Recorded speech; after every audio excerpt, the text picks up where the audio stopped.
মই মাননীয় মুখ্যমন্ত্ৰী ডক্টৰ হেমন্ত বিশ্ব শৰ্মা ডাঙৰীয়াক অশেষ ধন্যবাদ জ্ঞাপন কৰিছোঁ যে তেওঁ এটাৰ পাছত এটা তিনিচুকীয়াবাসীৰ বাবে উপহাৰস্বৰূপ বিভিন্ন অনুষ্ঠান প্ৰতিষ্ঠান আগবঢ়াই আছে। আজি আমি য'ত উপস্থিত আছোঁ তাতে ডাইল স্কুলক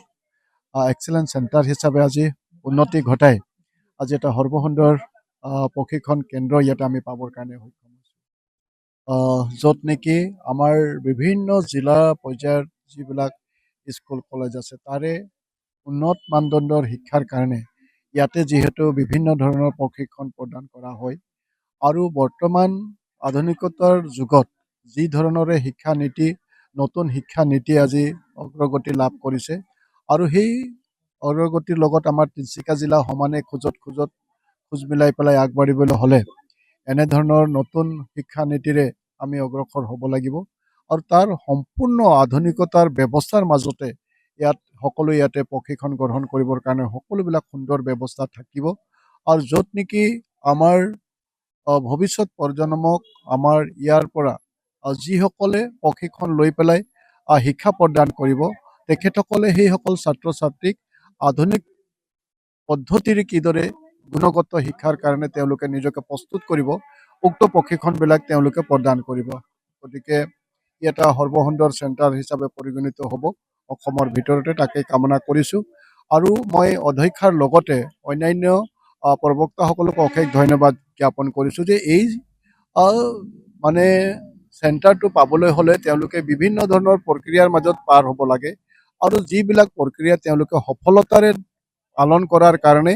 এই চেণ্টাৰটো আচলতে আমি পাবৰ কাৰণে সক্ষম হৈছোঁ। এই এক্সেলেঞ্চ চেণ্টাৰটো মই মাননীয় মুখ্যমন্ত্ৰী ডক্টৰ হেমন্ত বিশ্ব শৰ্মা ডাঙৰীয়াক অশেষ ধন্যবাদ জ্ঞাপন কৰিছোঁ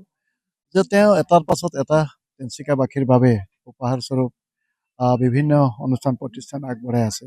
আজি আমি য'ত উপস্থিত আছোঁ তাতে ডাইল স্কুলক এক্সেলেঞ্চ চেণ্টাৰ হিচাপে আজি উন্নতি ঘটাই আজি এটা সৰ্বসুন্দৰ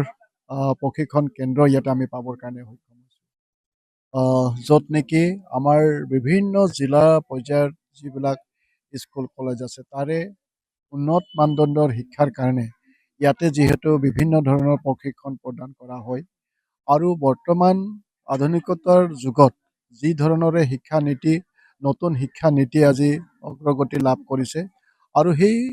অগ্ৰগতিৰ লগত আমাৰ তিনিচুকীয়া জিলা সমানে খোজ মিলাই পেলাই আগবাঢ়িবলৈ হ'লে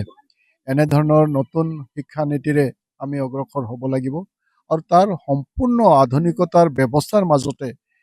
সকলো ইয়াতে প্ৰশিক্ষণ গ্ৰহণ কৰিবৰ কাৰণে সকলোবিলাক সুন্দৰ ব্যৱস্থা থাকিব আৰু য'ত নেকি আমাৰ ভৱিষ্যত প্ৰজন্মক আমাৰ ইয়াৰ পৰা যিসকলে প্ৰশিক্ষণ লৈ পেলাই শিক্ষা প্ৰদান কৰিব তেখেতসকলে সেইসকল ছাত্ৰ ছাত্ৰীক আধুনিক পদ্ধতিৰে কিদৰে গুণগত শিক্ষাৰ কাৰণে তেওঁলোকে নিজকে প্ৰস্তুত কৰিব উক্ত প্ৰশিক্ষণবিলাক তেওঁলোকে প্ৰদান কৰিব। গতিকে ই এটা সৰ্বসুন্দৰ চেণ্টাৰ হিচাপে পৰিগণিত হ'ব অসমৰ ভিতৰতে, তাকে কামনা কৰিছোঁ আৰু মই অধ্যক্ষাৰ লগতে অন্যান্য প্ৰবক্তাসকলক অশেষ ধন্যবাদ জ্ঞাপন কৰিছোঁ যে এই মানে চেণ্টাৰটো পাবলৈ হ'লে তেওঁলোকে বিভিন্ন ধৰণৰ প্ৰক্ৰিয়াৰ মাজত পাৰ হ'ব লাগে আৰু যিবিলাক প্ৰক্ৰিয়া তেওঁলোকে সফলতাৰে পালন কৰাৰ কাৰণে এই চেণ্টাৰটো আচলতে আমি পাবৰ কাৰণে সক্ষম হৈছোঁ। এই এক্সেলেঞ্চ চেণ্টাৰটো যিকোনো খবৰৰ বাবে যোগাযোগ কৰক আমাৰ এই নম্বৰত 9181 307 221।